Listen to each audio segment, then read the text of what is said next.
سلسلہ ہدایت، قرآن، سنت اور اہل بیت علیہم السلام میں خوش آمدید۔ آج ہم قرآن مجید کی 51ویں سورہ سورۃ الذاریات پر گفتگو کریں گے۔ یہ ایک مکی سورہ ہے جس میں 60 آیات ہیں۔ اس کا نام یعنی بکھیرنے والی ہوائیں اس کی پہلی ہی آیت سے لیا گیا ہے۔ جی، اور آج ہماری بات چیت کا جو محور ہے وہ یہ سوال ہے کہ سورۃ الذاریات آخرت کے وعدے کو ثابت کرنے کے لیے جو کائناتی قسمیں استعمال کرتی ہے، ان کا انسانی ذمہ داریوں اور وجود کے مقصد سے کیا تعلق بنتا ہے؟ مطلب یہ دلائل کس نوعیت کے ہیں؟ دیکھیں، میرا موقف تو اس معاملے میں بالکل واضح ہے۔ یہ سورہ کائنات کی ٹھوس حقیقتوں جیسے ہوا، بادل، سمندر میں چلتی کشتیاں، ان سب کی قسم کھا کر یوم جزا کو ایک ناقابل تردید سچائی کے طور پر پیش کرتی ہے۔ یہ فطرت میں موجود نشانیوں کو آخرت کے لیے ایک آپ کہہ لیں منطقی دلیل کے طور پر استعمال کرتی ہے۔ اور میں اس گفتگو کو اس زاویے سے دیکھوں گا کہ کیا یہ واقعی منطقی دلائل ہیں یا پھر یہ انتہائی طاقتور استعارے ہیں، ایک قسم کی شاعری ہیں جن کا مقصد عقل سے زیادہ روح کو جھنجھوڑنا ہے۔ کیا ان مادی مظاہر اور آخرت جیسی ایک مابعد الطبیعاتی حقیقت کے درمیان کوئی براہ راست منطقی تعلق جوڑا بھی جا سکتا ہے؟ آئیے شروع سے دیکھتے ہیں۔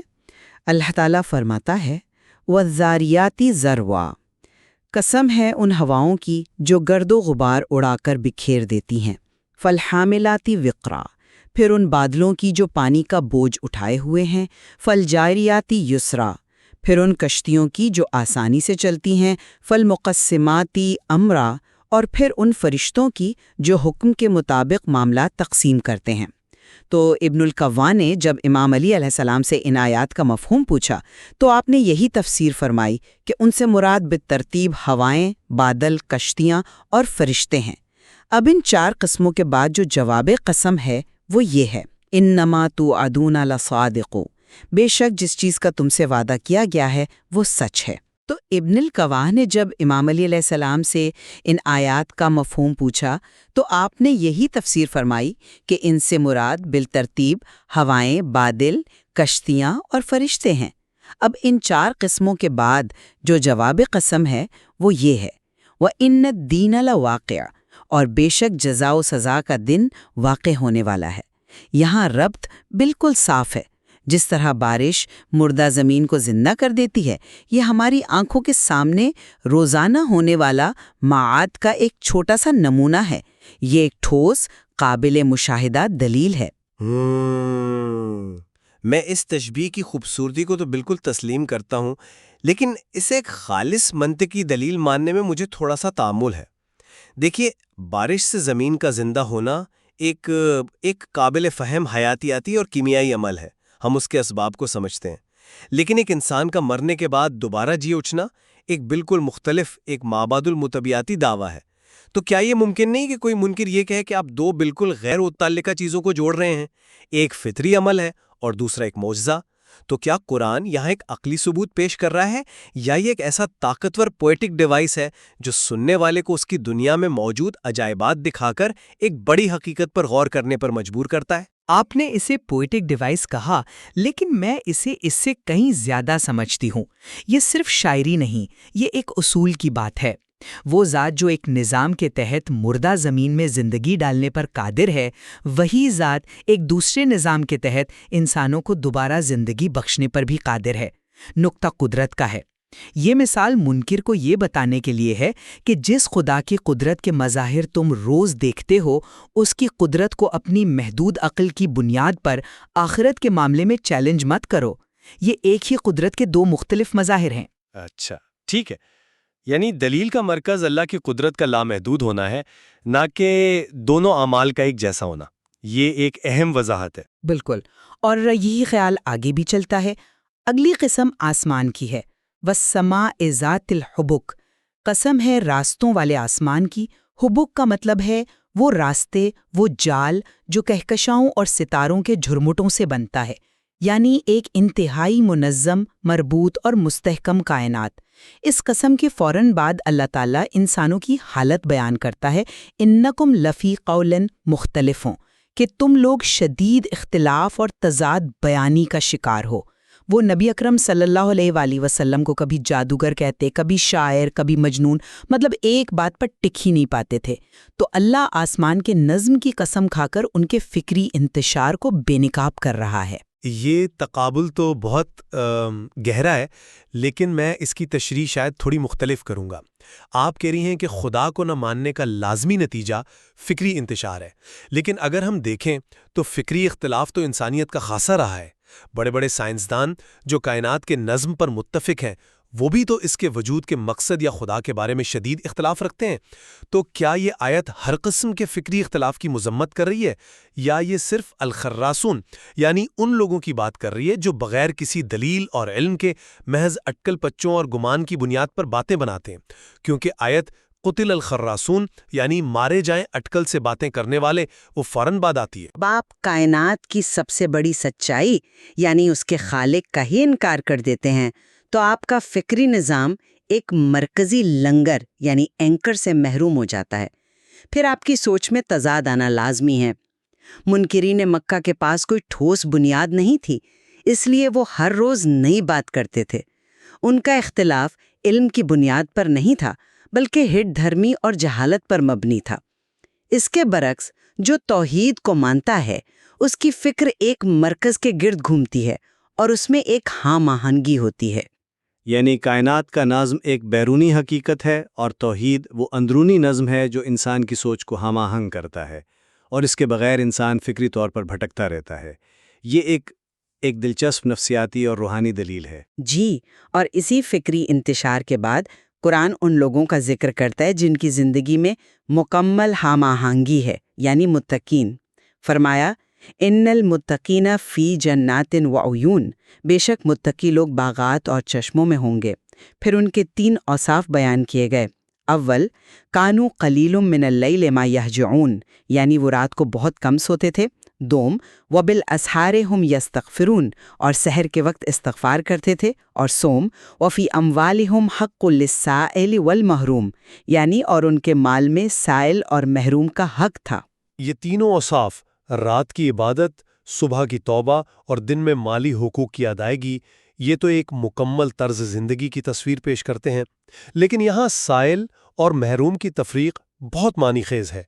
سائل تو وہ ہے جو مانگتا ہے، لیکن یہ محروم کون ہے، اور اس حق کی نوعیت کیا ہے؟ کیا یہ صرف خیرات ہے یا اس میں کوئی گہرا سماجی اور معاشی پیغام پوشیدہ ہے؟ یہ بہت اہم نکتہ ہے۔ امام صادق علیہ السلام نے سائل اور محروم کا فرق واضح کیا ہے۔ سائل وہ ہے جو اپنی ضرورت بیان کرتا ہے، محروم وہ سفید پوش اور باعزت شخص ہے جو محنت کرتا ہے، کاروبار کرتا ہے، لیکن اس کی کمائی اس کی ضروریات پوری نہیں کرتی، مگر وہ اپنی خودداری کی وجہ سے کسی کے آگے ہاتھ نہیں پھیلاتا۔ قرآن یہ کہہ رہا ہے کہ متقی صرف مانگنے والے کو نہیں دیتا، بلکہ وہ معاشرے میں ایسے غیرت مند ضرورت مندوں کو تلاش کر کے ان تک ان کا حق پہنچاتا ہے۔ یہ خیرات یا احسان نہیں، یہ ان کا حق ہے۔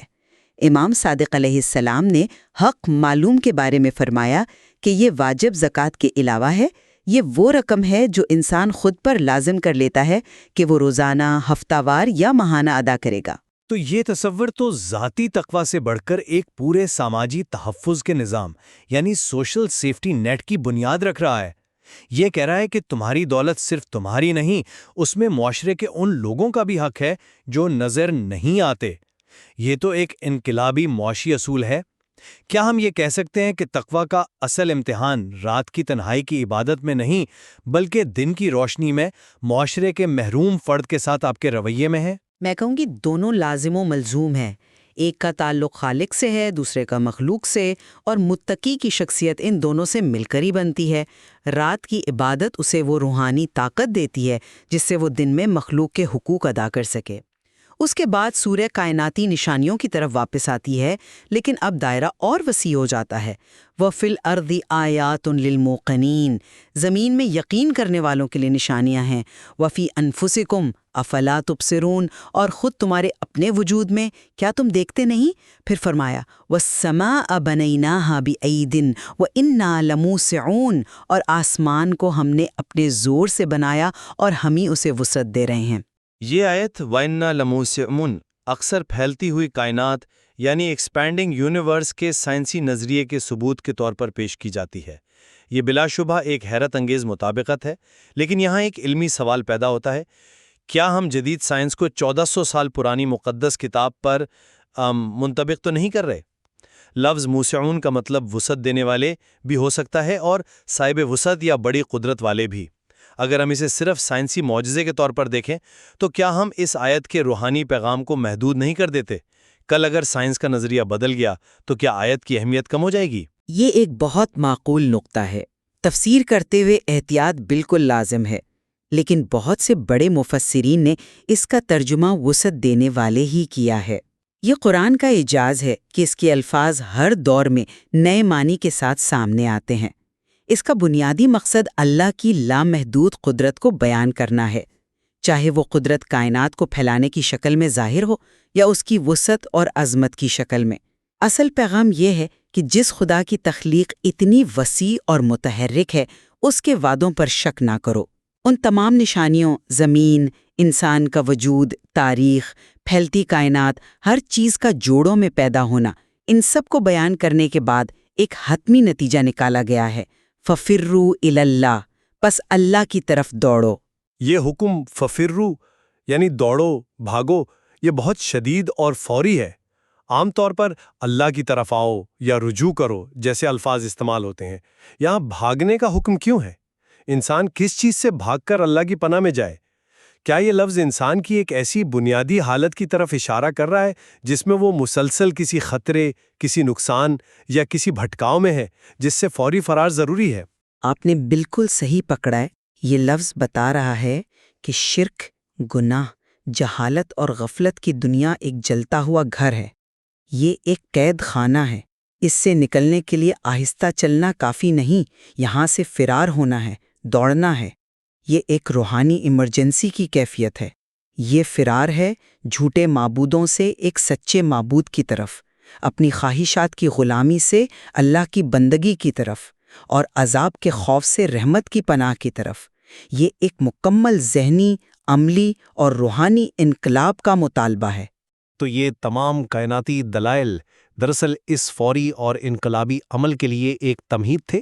جی ہاں، اور پھر سورہ اپنے اختتامی اور کلیدی پیغام پر آتی ہے جو اس فرار کی منزل اور مقصد کو واضح کرتا ہے۔ پہلے بتایا گیا کہ انبیاء کا انکار ہر دور کی سرکش قوموں کا وتیرہ رہا ہے، یہ کوئی نئی بات نہیں۔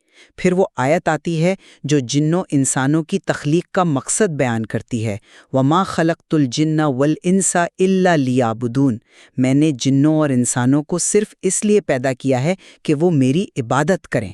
یہاں عبادت کا لفظ اکثر رسمی عبادات جیسے نماز، روزہ وغیرہ تک محدود سمجھا جاتا ہے، لیکن آیت کے سیاق و سباق میں جہاں کائنات کی وسعت، انسانی وجود کے اسرار اور خدا کی طرف فرار کا ذکر ہے، عبادت کا مفہوم کہیں زیادہ گہرا محسوس ہوتا ہے۔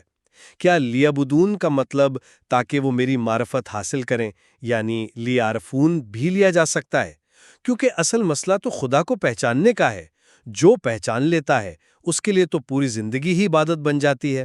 یہ بہت ہی لطیف نکتہ ہے اور بہت سی تفاسیر اور روایات اس کی تائید کرتی ہیں۔ عبادت کا اصل مغز اور روح معرفت ہی ہے۔